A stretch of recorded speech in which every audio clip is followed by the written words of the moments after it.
Herkese merhaba, ben Zeynep. Hobisever YouTube kanalıma hoş geldiniz. Bugün sizlere tığ işi Veronica çanta tarifi hazırlayacağım.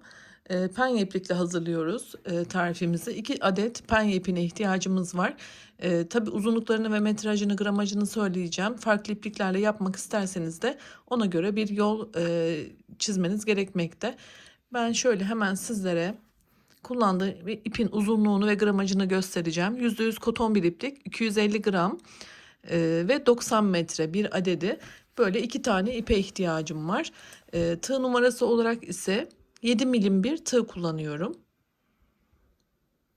Şimdi dilerseniz hemen kolay modelimizin anlatımına başlayalım.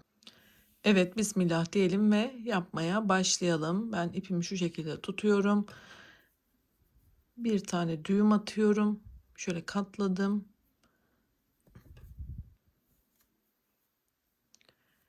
Şimdi çok sıkı olmayan, çok aşırı bol da yapmayalım. Zincirler yapıyoruz. Taban oluşturacağız. Şöyle 1, 2,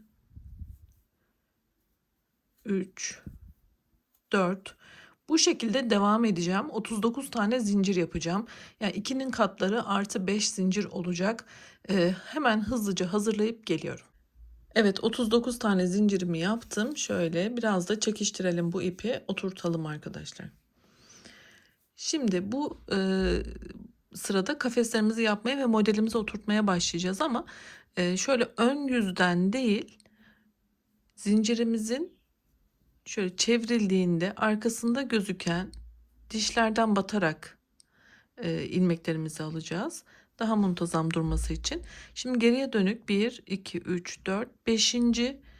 Zincirimin arkasındaki ilmekten batacağım arkadaşlar. Şöyle 1, 2, 3, 4, 5.'den. Tığıma ipimi doluyorum ve şuradan ilmek alacağım. İkişer ikişer çıkartarak ikili trabzan yapacağız. Şimdi bir tane zincir yapıyorum. Tekrar tığıma ipimi doladım. Bir atlayıp ikili trabzan yapacağız yine.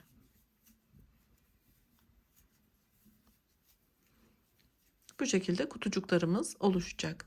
Bir zincir yapıyoruz.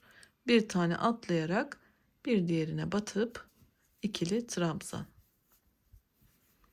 Şimdi zincirimizin sonuna kadar bu şekilde devam edelim.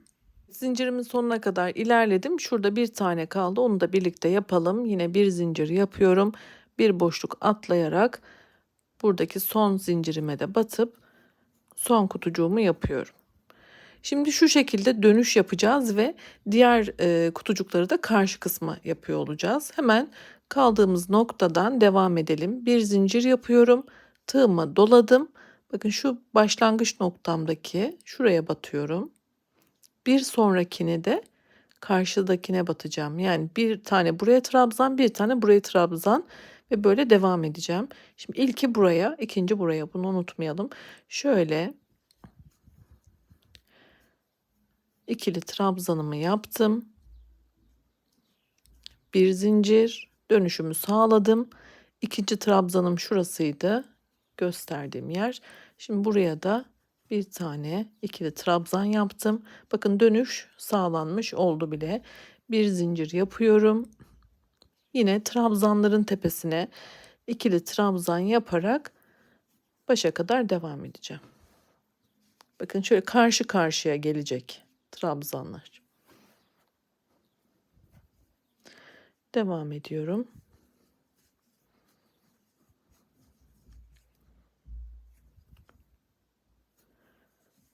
Sıra başına kadar ilerleyelim. Yine gösteriyor olacağım. Bu şekilde yapalım. Şu kısma kadar ilerleyelim. Başa kadar geldim. Şimdi burada da kapanışı yapalım birlikte. Bir tane zincir yapıyorum. Burada dönüş zinciri yapmıştık. Bunun üçüncüsüne şurada bir tane bırakacak şekilde şöyle batıyorum. İlmek kaydırarak burayı tamamlıyorum. Bakın şöyle artık çantamızın şöyle tabanı oluştu ve bunu da şöyle elimizle düzeltelim, oturtturalım ki toparlanma yapmasın şu şekilde. Bakın tabanı oluştu. Artık çantamızın duvar kısmını örmeye başlıyor olacağız.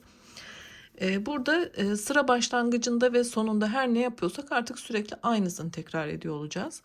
Şimdi burada eklememi yaptım. Başlayalım. Başlangıçta 4 zincir çekiyorum ve sırada gelen trabzanın tepesine batıyorum.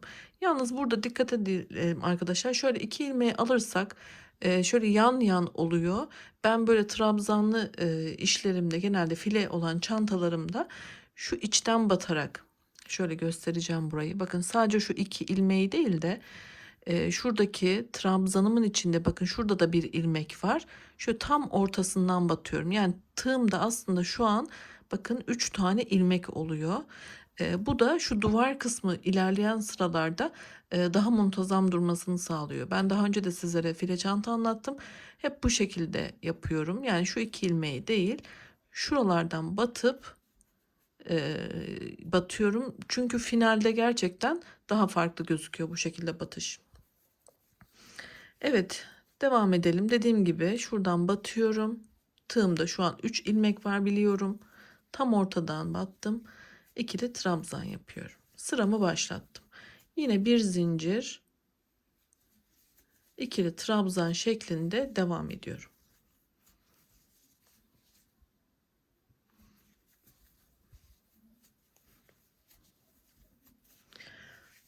Bu kısımda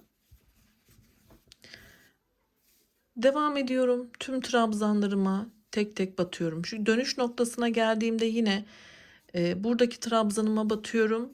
Şuradakine de batıyorum. Bakın şurada şöyle dönüşte buna ve buna da batıyorum.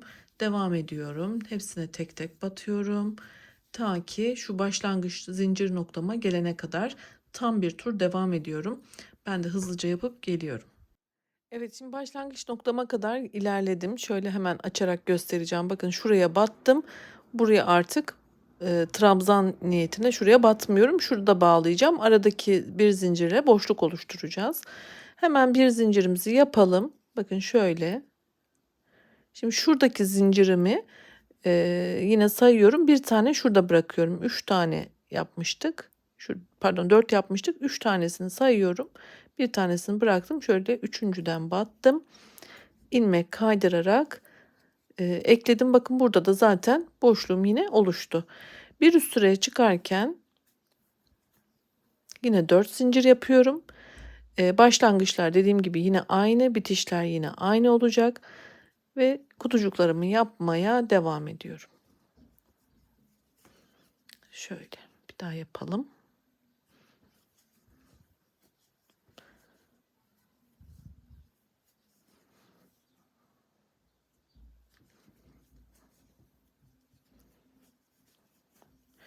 Şimdi şöyle tutarak da göstereceğim sizlere. Bakın şöyle formu oluşmaya başladı zaten. Elinizle de çekerek her sırada ipinizi oturtturun ki daha güzel olsun. Bakın şurada taban başladık ve devam ediyor. Ben şimdi şuradan sayacağım. 1-2 sıra yapmış oldum aslında. 2 sıra burada, 2 sıra bu yönde. Şöyle bakın oldu. Şöyle döne döne öreceğiz bu çantayı. Ne kadar yapacağız? Ben istediğim uzunluğa gelene kadar yapacağım. Sayısıyla ve ölçüsüyle yine sizlere belirtiyor olacağım. Bundan sonra hiçbir farklılık yok. Yine zincirle yukarı çıkıyoruz ve sıra sonunda kapatmayı da göstermiş oldum. Aynı işlemi yapıyoruz. Ben de hızlıca yapıp geliyorum. Diğer aşamalarıyla devam edelim. Sıralarımı devam ettirdim. Toplamda 14 sıra olacak şekilde çantamı yaptım arkadaşlar. Artık sap kısmına geçmeden şöyle hemen bir bilgi de vermek istiyorum. Ölçülerimi göstereceğim. Enimiz 34 santimetre. Yüksekliğimiz 26 santimetre. Son bir sıraya daha devam edeceğiz. Biraz daha yüksekliğimiz artacak. Burada önemli olan sıra sayısı değil, tamamen kullanmış olduğunuz ipe ve el ayarınıza göre bu ölçüler değişebilir. Eğer küçük görüyorsanız devam edebilirsiniz. Büyütebilirsiniz ya da küçük istiyorsanız da küçük bir boyutta da çalışabilirsiniz. Temel mantığını zaten anlatmış oldum. Şimdi arkadaşlar sap kısmına geçersek çantamızın ön ve arka kısmında Şöyle hemen belirteyim. 8 tane kutucuk gelecek şekilde boşluk oluşturacağız. Tam orta noktayı hesaplayıp bulacağız. Yine arkada da aynı şekilde. Bitirdiğim noktada, son sıramı bitirdiğim noktada 4 zincirle yukarı çıkarak yine kutucuklarımı yapmaya devam edeceğim. Belirlediğim ilk yer tutucunun olduğu yerde de trabzanla burayı bitirdikten sonra, bir kutucuk yaptıktan sonra zincirimi yaparak diğer kısma batacağım ve burada da trabzanla tamamlayacağım. Daha sonra kutucuklarımı devam ettirerek şu noktaya geleceğim, belirlediğim yere. Burada da yine zincirle karşıya geçeceğim ve yine kutucuklarımı yaparak devam edip şuradaki 4 zincirin üçüncüsüne batarak artık ipimizi keseceğiz. Sap kısmı bu şekilde. Dediğim gibi şöyle ön ve arkada yerlerinizi belirleyin. Ben şimdi şu noktaya kadar geleceğim. Burada zincir nasıl yaptığımı, nasıl eklediğimi sizlere gösteriyor olacağım. Şuraya kadar hazırlıyorum. Kutucuklarımla ilmek belirleyicimin ilk olduğu yere kadar geldim. Burada zincir çekerek karşıya geçeceğiz. Burada şöyle arkadaşlar, zincirlerimizi biraz daha sıkı çekelim ki üst sıraya, pardon, kolumuza taktığımızda çok fazla esneme yapmasın, sağlam bir yapı olsun. Ben şimdi zincirlerimin sayısını ayarlayıp ölçüleriyle yine sizlere tarif edeceğim. Yapacağım, bakacağım, karar vereceğim. Sizlere de yine göstereceğim. Zincirlerimizi yapalım. Ben 55 adet zincir yaptım. Yine ölçüsünü de şöyle göstereceğim. Belki aynı yapmak isteyenler olabilir, bilemiyorum. Dediğim gibi herkesin el ayarı farklıdır ya da istediği boyut farklıdır diye ben böyle genel bir anlatım yapıyorum ki herkes kendi zevkine göre hazırlasın, ya da ipi farklıdır ona göre. Bakın şöyle 44 santimetre uzunluğunda zincir yapmışım 55 adet zincirle. Yine buradaki zincirlerimiz de kullanıldıktan sonra şöyle biraz esneyecek arkadaşlar. Bunu da şöyle çekiştirerek yapın ki çok fazla bittikten sonra fark ortaya çıkmasın. Yani ben çekiştirdim ki kullanırken de biraz esneyeceği için daha sonra çok çok uzun aşağı inmesini istemediğimden. Evet, bu şekilde sapımızı da nasıl ayarladığımızı da anlattık. Şimdi tığımın üstüne bir tane ilmek dolayarak diğer belirlediğim yer tutucunun olduğu noktadan ikili trabzanımı yapıyorum. Yine bir zincir yaparak kutucuklarımı yapmaya devam ediyorum. Bakın bu şekilde. Burayı bağlarken de şunun yönünün düzgün olduğuna emin olun. Şöyle dönerek eklemeyin. Şuradan bakın düzgün bir şekilde geldim ve ekledim. Şimdi ne yapıyorum? Yine aynı şekilde bu noktaya geliyorum. Aynı zincir sayısını yaparak yine şurada olduğu gibi burada ekliyorum. Ve sıra sonunda şurada zincirimi çekerek eklememi yapıp çantamı tamamlıyorum. Evet, çantamızın son bitirişini de göstermek istedim arkadaşlar. Bakın şurada son trabzanımı yaptıktan sonra zincirime ekleme yapacağım. Burada temiz bir kapanış nasıl yapılıyor onu göstermek istiyorum. Şöyle buradaki ipi kestim. İlmeği çıkartıyorum.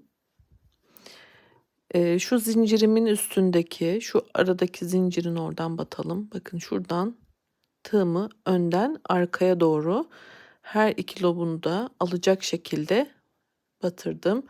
İpim elimde. İpi arkadan öne çıkartıyorum. Çıktı. Şimdi son yapmış olduğum şuradaki ilmek var. Bakın 2 tane ilmek var. Şu ipim zaten. Bunu da şu ilmeği sadece tek kanadını, tek lobunu arkada, tığımı arkadan öne çıkartacak şekilde batırdım. Ve ipimi içinden çekip çıkartıyorum. Ve şurayı çekiştirip ayarlamamı yapıyorum. Yine şu ipi de bakın şu boşluktan artık arkaya alacağım ki arkada bir düğüm atmak istiyorum. Şöyle. Bakın şurayı daha muntazam bitirmiş olduk. Bu noktada biraz küçük bir ince bir tığ kullanacağım. Şöyle trabzanlardan herhangi birinden şöyle sadece ipimi çıkartmaya çalışıyorum. Bakın burada bir düğüm attım. Daha sonra yine ben bu ipi bir miktar daha gizleyip keseceğim. Eğer çıkarsa şu uç, çünkü aralıkları boşluklu.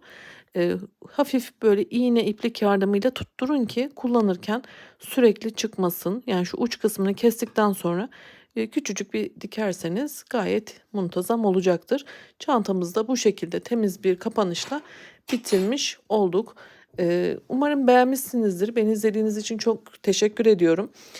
Sizlere YouTube kanalımda birçok farklı çanta modeli anlattım daha öncesinde. Onları bu videomun sonundaki oynatma listelerime eklerim. Onlara da bir göz atarsanız sevinirim. Yine çok fazla kategoride örgü modeli var kanalımda. Kanalımın ana sayfasındaki oynatma listelerime lütfen göz atın. Sağlıkla kalın, hoşça kalın.